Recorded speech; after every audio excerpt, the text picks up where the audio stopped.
has a Bible verse to like back every point he gives, and we don't get that everywhere.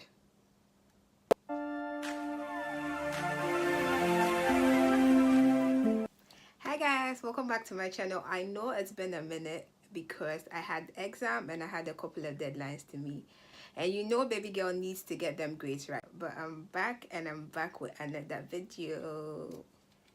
And to anyone who is new on my channel, I want to say a big thank you for coming by my channel. But make sure to hit the subscribe button and make sure to click on the bell beside the subscribe button so that anytime I post a video, you would be notified.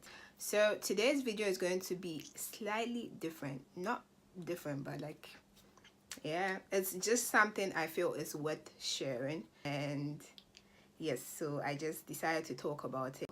I actually wanted to film this video after church on Sunday, but I had the paper on Monday, so I just couldn't have the time to. And now I'm done with exams, so yes.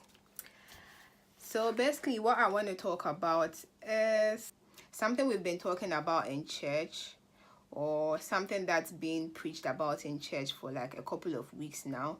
And I feel it's worth sharing because I believe a lot of people my age would find this very beneficial, and a lot of people within my age range are like struggling when it comes to this. Because you know what, this particular topic here, I can relate to it on a whole lot of levels. Like one of those topics or one of those sermons that when it's being preached in church, you feel like, Charlie, I can relate to this. And this is one of them. Like I can relate to this topic on a whole lot of different levels, and I feel very great to have someone to like explain to me, take me through it, and then like let me get like a proper understanding of it. Because Charlie, it's good to know, and it's good to have insight on certain things. So enough of that. What we've been talking about in church is, for the past I think 3 weeks, what we've been talking about is the wisdom in understanding times and seasons. Yes, understanding times and seasons. I believe this would be beneficial to a whole lot of us, because some of us don't really understand times and seasons, and we sit back and see people like having everything go on well for them, and we are envious of them, which I believe shouldn't be so if you understand times and seasons. So I found this like particular preaching or sermons very, very, very useful to me, and I've enjoyed every single bit of it. It's been very, very useful to me. I don't know about the rest who have been in church, but to me it has been very useful to me, and I thought it's worth sharing. So yeah, I'm here to share that with you today. And before I start, I'm just going to talk about what we talked about last week, like some part of what we spoke about last week. But if you want to see like the whole video or the whole sermon on the wisdom in understanding times and season, I'll link my church's YouTube page as well as Facebook page in my description box below. Just click on the link, go on there and watch everything, and I believe it would be very, very beneficial to you.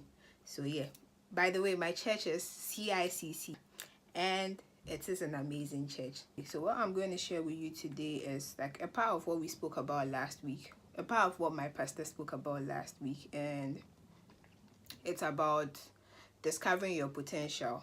So the reason why we spoke about discovering your potential is because in order to understand times and seasons, you need to know your purpose on earth.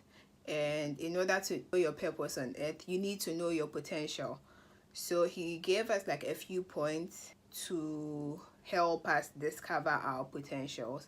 And I just want to share that with you because I always get like a lot of people sending me messages on Instagram, WhatsApp, like basically on my social media, saying they want to start something, they want to start a business, but they don't know what they want to do, or they don't know what they want to venture into. So I believe knowing your potential will help you know what you want to venture into, or will generally help you to know your purpose on earth. So that is what I'm going to share with you. He gave us a couple of points, and I'm going to read them out to you and try and explain them to you. And one thing I love about my church is whenever my pastor gives us points, like, you know, he backs them with Bible verses, and I find that very, very interesting. Like, he has a Bible verse to like back every point he gives, and we don't get that everywhere. So yeah, okay, enough of the talking, let's just get straight into it. So the first one says, learn to be faithful in little things, and the Bible verse is Matthew 25:23. And he went on to say, faithful and few, you would become a ruler over many. Everybody has a gift from God. Use the gift to discover your potential. So I believe all he's trying to say in this point is, whatever your gift is, no matter how small or no matter how insignificant it is to you, be faithful in doing it. Like they say, practice makes one perfect. So no matter how small or insignificant it is to you, that is the gift God has given you. And if you don't keep doing it, or if you don't keep working on it, there is no way you will become better at it. So yes, learn to be faithful in little things. So just the little things, just be faithful at it, just be faithful in doing it, and then in the long run you become better at it and you become like the best at it. So that's just it. And the second point says, be diligent in your gift, and the Bible verse to back that is Proverbs 22:29. Sorry, I'm not reading out the Bible verses, but I don't really want to make this video like long, so you can like read the verses out for yourself, and you would see that they actually back the points I'm mentioning to you. So be diligent in your gift. And he went on to say, research on that little talent and you would excel. So basically, we have to be diligent in what we are doing, or you have to be diligent in the gift God has given you. So if you have discovered that this is my gift, or this is what I am good at doing, just take your time and research, find out how to get better at it, how to improve yourself and all of that. And then as time goes on, you see that everything is like on point for you. So just be diligent at it. Don't just start or be reluctant about it. As soon as you start, make effort, like make continuous effort to research and to better yourself. The next point says, overcome your failures. And he went on to say, failure is a part of success. Learn to get up and dust yourself up. Proverbs 24:16. So all we are saying here is, no successful person had a smooth, yes, everyone had like a downfall or downfalls along the line, but all you need to know is that failures are meant to make you better. So don't let failures just like lead you to the end of your journey or just leave you down there. Whenever you fail, you learn from it, get up, dust yourself up, and move on and even become better.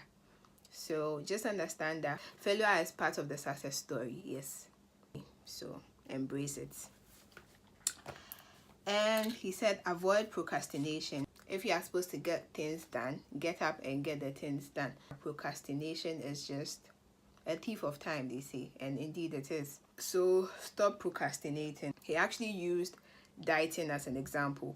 So people will say, I'm on a diet, but then every single day they will say, oh, let me eat this for the last, today is my last day, after today I'm not eating this again, or today is my cheat day. Some people have like cheat days out of like 30 days in a month. Some people have like, people who claim they are dieting have cheat days like 28 days in a month, and that is like plus 90, and then you end up not achieving what you want to achieve. So all he's trying to say is, don't procrastinate, get things done when they are supposed to be done. It's actually a bit related to learn to be faithful in little things, like keep doing it and then you would get better. So don't procrastinate, get it done when it's supposed to be done. The Bible verse to support that is Proverbs 13:4. The next one is seek encouraging surroundings. Seek encouraging surroundings. That's just to say, be around people who would encourage you. And there's one thing he said about this that like I found very, very interesting and very, very like realistic and practical. He used the whole best friend thingy as an example. So let's say from infancy I had a best friend that's like when I was very little, maybe from like kindergarten, and this was someone I called my best friend. Like Charlie, as time goes on and as we grow, you would realize that people are going in different directions and things change. So you can't just hold on to the same person saying this is my best friend if the person is not going in the same direction as you. If you realize that I am with these group of people and they are not going in the same direction as me, do yourself a favor and move away from the group of people or that friend. But some people hold on to it because of the mere fact that she is my best friend. Yes, she is my best friend, but that was like way back when you both didn't even know your directions. But now you know your direction and you see that this is where I am headed and she is headed in the opposite direction. Not compatible. So do yourself some good and surround yourself with good and encouraging people, like people who think positive, people who would encourage you to move forward, people who would challenge you to do things for yourself, people who would challenge you to like get things done, and not people who would like draw you back or pull you back. No. So yes, an encouraging surrounding is very, very important. And he went on to say the outcome of the gift must glorify God first. So yes, we need to understand that the gift that you have is not solely for you. Understand that the gift is not just for you. Yes, it must glorify God. So whatever your gift is, you should know that if not for God, you wouldn't have had that gift. So make sure you use your gift to glorify God in your own little way that you can. Thank God for the gift he has given you, and at least if you could help others or let your gift be of benefit to others, it glorifies the name of God. So just note that. And the last thing we spoke about was grace. 2 Timothy 2:1. Learn to trust, pray, and depend on God, knowing that you can't do it all by yourself, but you need the grace of God. Yes, this is actually self-explanatory. Every proper Christian knows it is not by our might, it is not by our power, but it is by the grace of God. So we need to constantly pray and seek for the grace of God in our lives, in our careers, in discovering our potentials and discovering our gifts, so that we can keep going. Because if you try to do it all by yourself, you would crash. So make sure to seek the grace of God and let it be like your pillar throughout your whole journey, and you would enjoy your journey. So yeah, basically this is all I came to talk about today, and I hope this will be beneficial to someone and someone will be blessed by this. But make sure to check out my church's YouTube page and Facebook page as well. And we stream our services live every Sunday on Facebook. So we have like a Facebook live session every Sunday. Church starts from 10 a.m. on Sundays through to 1ish. So make sure to tune in whenever you can, and you would be blessed. Like CICC, and I am glad to be a part of that family. Like, it's a good place to be. I hope you've been blessed watching this video, and if you haven't subscribed to my channel yet, make sure to do so now. Hit the subscribe button below. Thanks a lot for watching this video, and see you in my next video. Bye guys.